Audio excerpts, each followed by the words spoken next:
तो आज शुरू कर रहे हैं चैप्टर 4 गतिमान आवेश एवं चुंबकत्व के मोस्ट एमसीक्यू।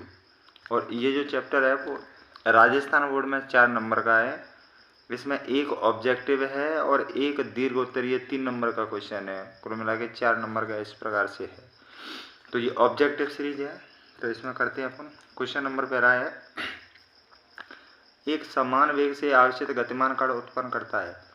तो देखो, गतिमान आवेशित कण है वो दोनों क्षेत्र उत्पन्न करेगा, विद्युत क्षेत्र और चुंबकीय क्षेत्र। तो ऑप्शन हो जाएगा इसमें सी सही। अगला क्वेश्चन, विद्युत तथा चुंबकत्व एक दूसरे से संबंधित हैं, यह सर्वप्रथम किस वैज्ञानिक ने पता लगाया था?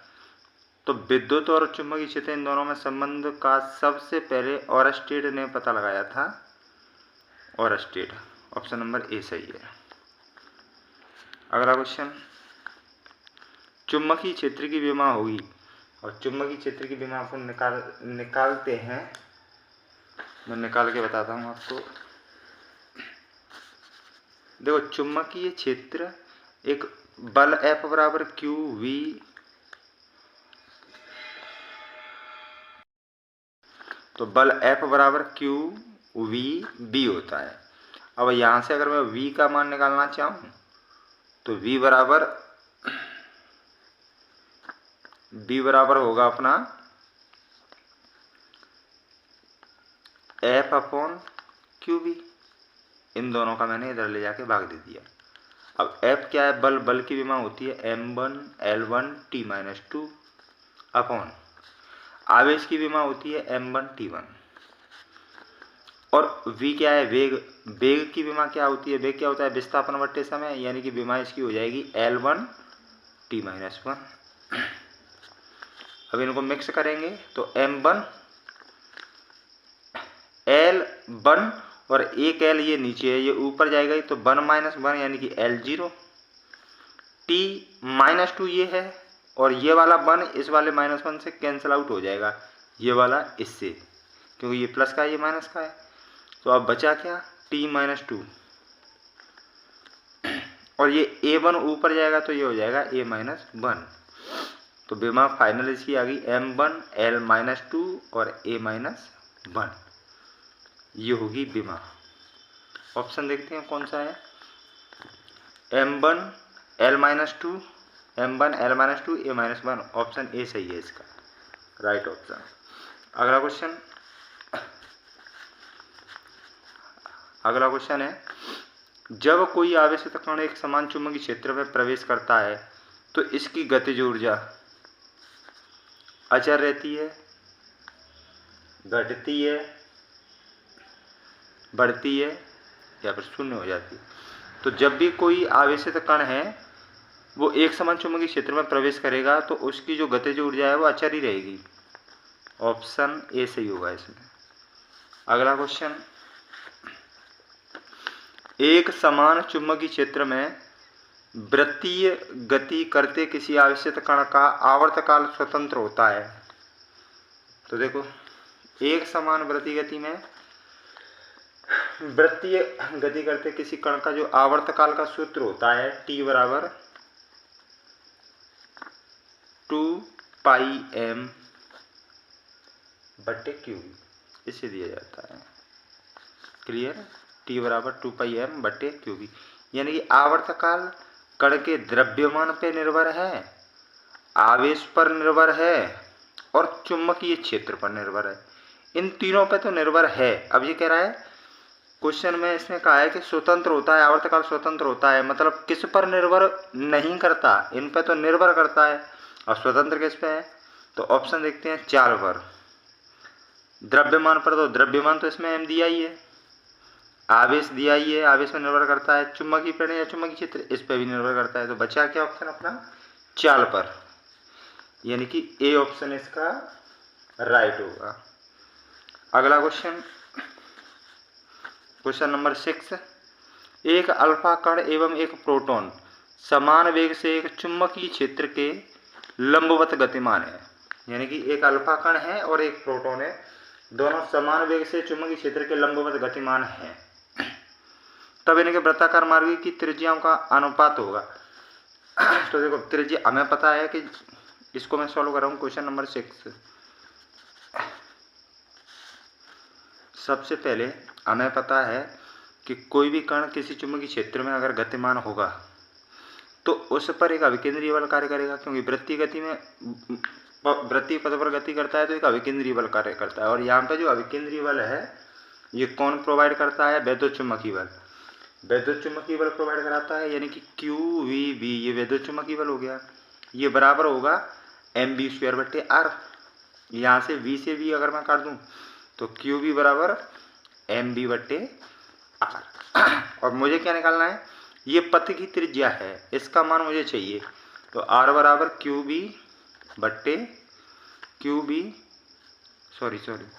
R इधर लेके आऊँगा तो QB का इसमें भाग दे दूंगा, तो R बराबर हो जाएगा मेरा mv/QB, ये होगा। क्लियर? अब ये कह रहा है क्वेश्चन में इसने कहा है कि एक समान चुंबकीय क्षेत्र में वृत्तीय गति करते, यानी कि चुंबकीय क्षेत्र एक समान है, ये चुंबकीय क्षेत्र एक समान है, अल्फा कण एवं एक प्रोटॉन, यानी कि एक तो अल्फा कण है और एक प्रोटॉन है, समान वेग से एक चुंबकीय क्षेत्र में गतिमान है। तो सबसे पहले मैं ये अल्फा कण के लिए R अल्फा निकालूं अनुपात प्रोटॉन के लिए RP, दोनों की त्रिज्या ये होगी। अल्फा कण के लिए अगर मैं निकालना चाहूँ त्रिज्या का मान, तो अल्फा कण के लिए द्रव्यमान हो जाएगा m अल्फा, और वेग दोनों का समान वो बता ही रहा है, बट्टे आवेश हो जाएगा Q अल्फा, और चुंबकीय क्षेत्र एक समान है ही है अनुपात। इसी प्रकार से प्रोटॉन के लिए द्रव्यमान MP और इसका जो वेग है वो दोनों का समान है, बट्टे आवेश QP और जो चुंबकीय क्षेत्र है वो दोनों का समान है।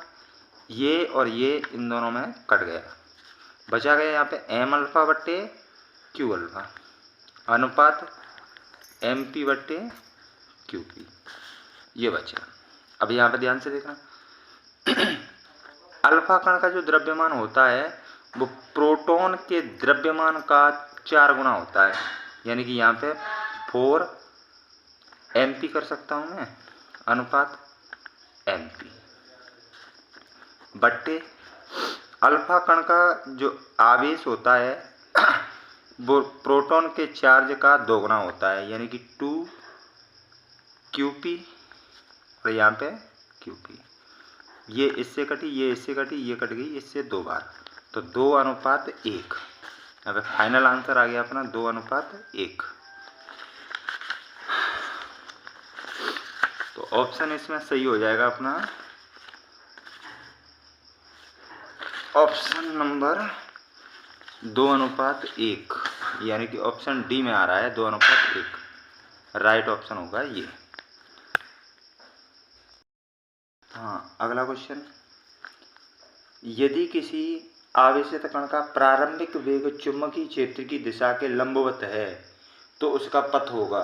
तो देखो, जब भी कोई कण चुंबकीय क्षेत्र की दिशा के लंबवत गति करता है तो वो हमेशा एक वृत्तीय पथ पर गति करता है, तो इसमें ऑप्शन हो जाएगा ए, वृत्तीय पथ पर, राइट ऑप्शन। अगला क्वेश्चन, चुंबकीय क्षेत्र का मात्रक होता है, चुंबकीय क्षेत्र का मात्रक गॉस, हर्ट्ज, वेबर, इनमें से कोई नहीं। तो देखो, गॉस चुंबकीय क्षेत्र का मात्रक होता है और ये CGS पद्धति का मात्रक है, CGS पद्धति का मात्रक गॉस, क्लियर है।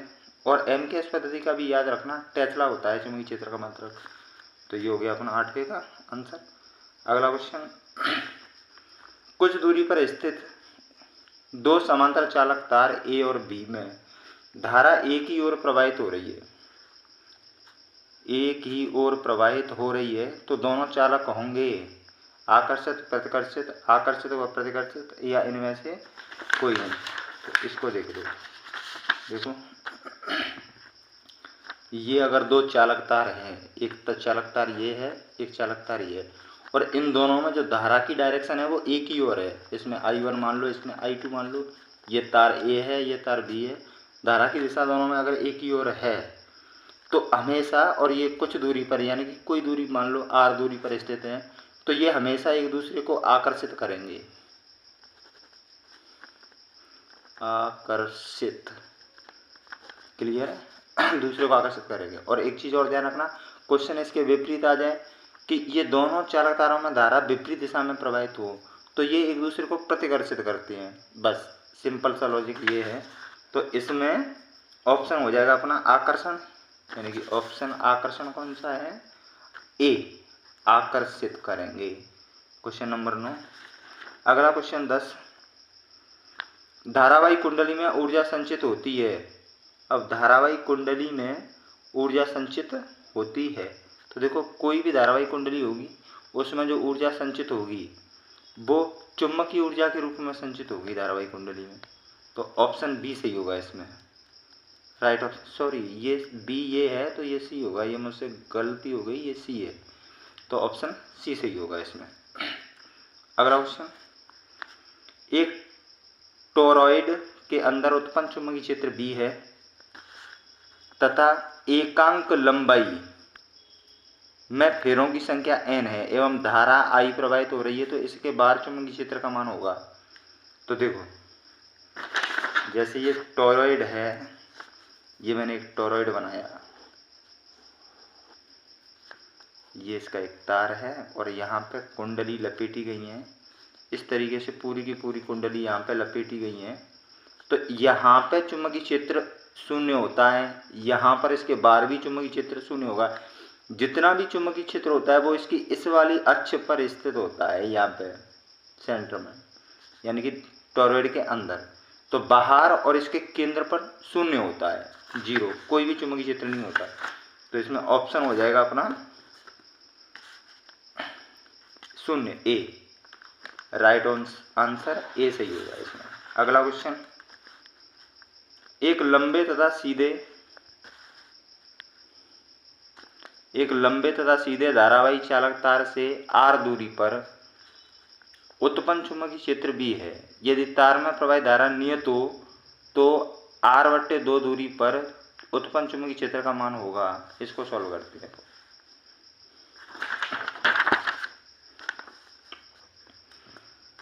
देखो कह रहा है कि एक लंबे तथा सीधे धारावाही चालक तार से r दूरी पर उत्पन्न चुंबकीय क्षेत्र B है, यानी कि एक लंबा और सीधा धारावाही चालक तार है। अब इससे r दूरी पर यहाँ पर उत्पन्न चुंबकीय क्षेत्र यानी कि B, मैं कंसीडर कर लूँ B चुंबकीय क्षेत्र है। चालक तार से r दूरी पर उत्पन्न चुंबकीय क्षेत्र B है यदि तार में प्रवाहित धारा नियत हो। इसमें जो धारा प्रवाहित हो रही है I वो चेंज नहीं हो रही, नियत रह रही है। धारा नियत हो तो r/2 दूरी पर, यानी कि अब इसकी दूरी को आधा कर दिया, r/2। यहाँ पर जो चुंबकीय क्षेत्र है वो मैंने B' मान लिया। ये कितना होगा, क्षेत्र का मान होगा।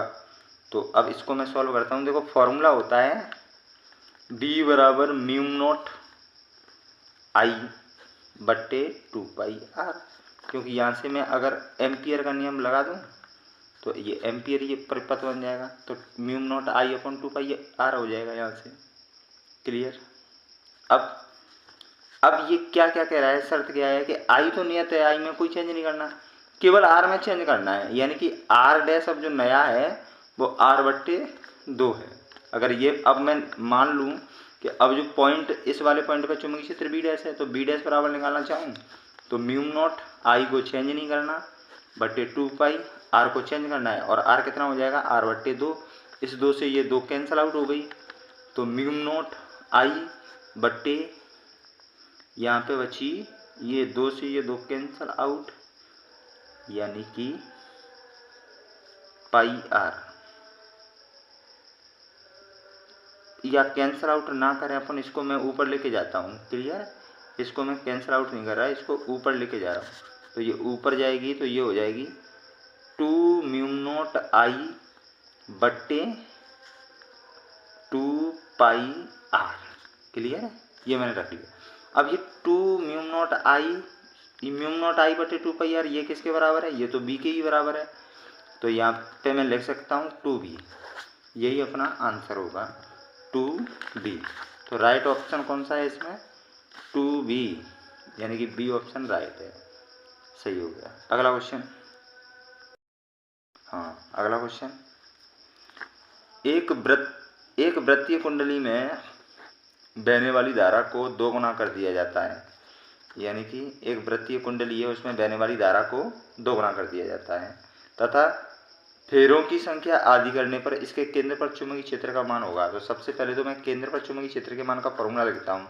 बी सेंटर पर बराबर म्यू नॉट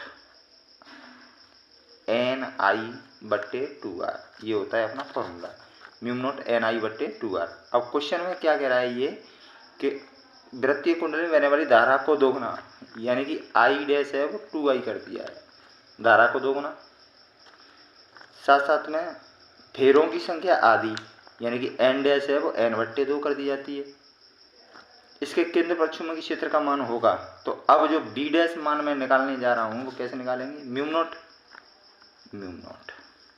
एन का मान कितना है n बट्टे 2, आई का मान कितना है 2i बट्टे त्रिज्या में कोई परिवर्तन करने के लिए नहीं कह रहा तो 2r, ये 2 से ये 2 कट गया, बचा क्या म्यू नॉट एन आई बट्टे 2r। अब आप देखोगे कि इसमें कोई परिवर्तन नहीं हुआ, अपरिवर्तित रहा, वही की वही मान प्राप्त हो गया, बराबर बी सी, यानी कि बी डैश बराबर बी आ गया, कोई परिवर्तन नहीं हुआ, अपरिवर्तित है, तो ऑप्शन हो जाएगा अपना ए सही, अपरिवर्तित। अगला क्वेश्चन, किसी चल कुंडली धारामापी को एक वोल्ट मीटर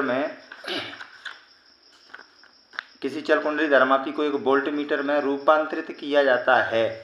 तो देखो किसी चल कुंडली धारामापी को अगर वोल्ट मीटर में रूपांतरित करेंगे तो यहाँ पे श्रेणी क्रम में एक उच्च प्रतिरोध जोड़ा जाता है, श्रेणी क्रम में एक उच्च प्रतिरोध जोड़ा जाता है। क्लियर है, यह आंसर इसका सही होगा। और इसी के साथ में मैं क्वेश्चन, ये मोस्ट क्वेश्चन है, क्वेश्चन नंबर 14 मोस्ट है। अब इसी से लगा हुआ एक क्वेश्चन मैं 16वां और बता रहा हूँ, ये भी मोस्ट है। यहाँ पे क्या है कि धारामापी को अमीटर में रूपांतरित करना होगा, तो क्या करेंगे, अगर धारामापी को अमीटर में रूपांतरित करेंगे तो इसके समांतर क्रम में कम मान का प्रतिरोध लगाएंगे, यानी कि समांतर क्रम में अल्प प्रतिरोध, दोनों को याद रखना अच्छे से। अब क्वेश्चन नंबर 15, क्वेश्चन नंबर 15 क्या है, साइक्लोट्रॉन द्वारा त्वरित किया जा सकता है धनावेशित कणों को। साइक्लोट्रॉन से हमेशा धनावेशित कणों को ही त्वरित किया जाता है, न्यूट्रॉन इलेक्ट्रॉन इनको नहीं, क्योंकि न्यूट्रॉन तो उदासीन होता है, कोई इलेक्ट्रॉन ऋणावेशित होता है, इसको नहीं किया जाएगा, केवल धनावेशित कणों को ही त्वरित किया जाता है। अगला क्वेश्चन, किसी धारावाही लूप का चुंबकीय द्विध्रुव आघूर्ण स्वतंत्र है। अब इसको समझो, किसी धारावाही लूप का चुंबकीय द्विध्रुव आघूर्ण स्वतंत्र है। तो देखो किसी धारावाही लूप का चुंबकीय द्विध्रुव आघूर्ण m है, वो डिपेंड करता है किन किन चीज़ों पे, एन आई ए, यानी कि n फेरों की संख्या पर, i कुंडली में प्रवाहित धारा पर, a क्षेत्रफल पर, इन चीज़ों पर निर्भर करता है। अब निर्भर किस पर नहीं करता, यानी कि स्वतंत्र किस से स्वतंत्र है, ये क्वेश्चन है। तो अपन को इसमें देखना है कि किस पे निर्भर नहीं करता, लूप में प्रवाहित धारा पे, अभी अपन ने देख लिया कि निर्भर करता है, लूप के क्षेत्रफल पर देख लिया निर्भर कर रहा है, फेरों की संख्या पे बिल्कुल निर्भर करता है, चुंबकीय क्षेत्र से जिसमें लूप स्थित है, तो यही ऑप्शन हो जाएगा, चुंबकीय क्षेत्र में निर्भर नहीं करता, ऑप्शन डी सही है इसका। अगला क्वेश्चन, साइक्लोट्रॉन में किसी धन आवेशित कण की अधिकतम गतिज ऊर्जा होती है। तो साइक्लोट्रॉन में किसी धन आवेशित कण की अधिकतम जो गतिज ऊर्जा होती है वो होती है अपनी Q² V² R² बट्टे 2m। आप लोग चाहो तो मैं इसको निकाल के भी बता सकता हूँ, लेकिन कम टाइम में मुझे करना है। देखो शॉर्ट में मैं करके बता रहा हूँ कैसे निकालते हैं इसको। देखो गतिज ऊर्जा का फॉर्मूला होता है E equal to half M B square. Clear है यहाँ से। इसी को अगर मैं इक्वेशन नंबर 1 दे दूँ, अब इसके बाद में मुझे पता है जो अभिकेंद्री करता है, अभिकेंद्रीय बल यानी कि वैद्युतचुम्बकीय बल, यानी कि QVB बराबर होता है मेरा mb² बट्टे r। v से v कटा तो QB इक्वल टू होता है mb बट्टे r। क्लियर है। मुझे चाहिए वेग का मान, अगर मैं वेग निकालूं तो v बराबर, इसको मैं क्रॉस में ले जाऊं तो QBr बट्टे m।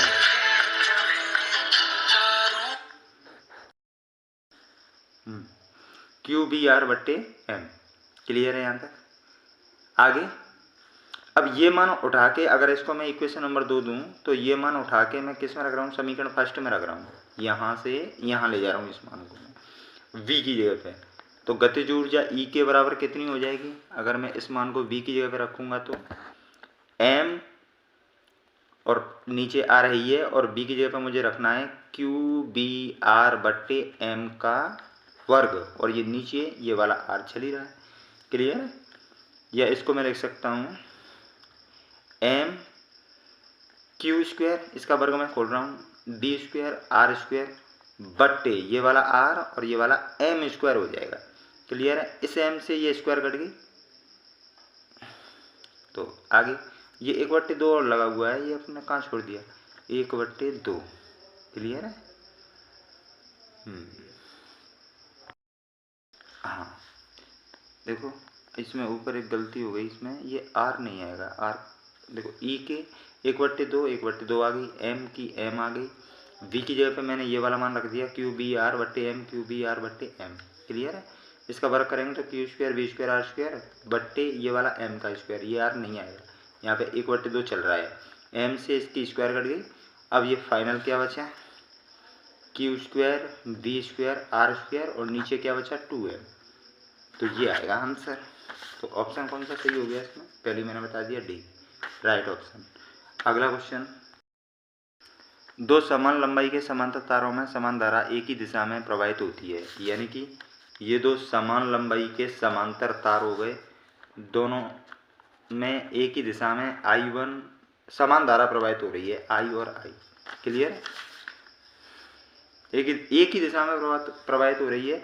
इन तारों के मध्य बिंदु पर चुंबकीय क्षेत्र ज्ञात करना है।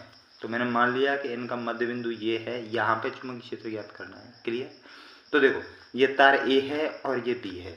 अब ध्यान से देखना, अगर मैं तार ए पर इस वाले बिंदु पर, इस बिंदु को मैं नाम दे देता हूँ पी बिंदु पर चुंबकीय क्षेत्र की दिशा निकालूं, तो मैं यहाँ से दिशा निकालूंगा तो इसमें ये कागज के तल के अंदर की ओर जाएगी, तो ये मैंने कागज के तल के अंदर की ओर मान ली, ये अंदर की ओर जा रही है। क्लियर? और यहाँ से इस वाले तार से पी बिंदु पर अगर दिशा निकालूं तो कागज के तल के बाहर की ओर आप देखोगे कि मुड़ी हुई उंगलियां ऐसे करके ऐसे घूमेंगे, तो कागज के तल के बाहर की ओर, यानी कि ये आ गई। तो चुंबकीय क्षेत्र तो समान ही होगा क्योंकि धारा समान प्रवाहित हो रही है, दोनों की लंबाइयां समान है, दोनों एकदम मध्य बिंदु पर चुंबकीय क्षेत्र ज्ञात कर रहे हैं, तो चुंबकीय क्षेत्र दोनों का समान होगा और विपरीत दिशा में होगा, तो ये दोनों एक दूसरे को कैंसिल आउट कर देंगे, जो परिणामी चुंबकीय क्षेत्र होगा वो 0 होगा। तो राइट आंसर इसका होगा 0। अगला क्वेश्चन, चल कुंडली गैल्वेनोमीटर में प्राप्त धारा का मान समानुपाती होता है। तो देखो चल कुंडली गैल्वेनोमीटर है, उसमें I विक्षेप थीटा जो होता है उसके समानुपाती होता है। राइट ऑप्शन हो जाएगा इसमें ए। अगला क्वेश्चन, अमीटर को परिपथ में जोड़ा जाता है। तो अमीटर को परिपथ में श्रेणी क्रम में जोड़ा जाता है, और ध्यान रखना वोल्ट मीटर को परिपथ में समांतर क्रम में जोड़ा जाता है। दोनों एक क्वेश्चन हो गए, वोल्ट मीटर को परिपथ में जोड़ा जाता है समांतर क्रम में। क्लियर?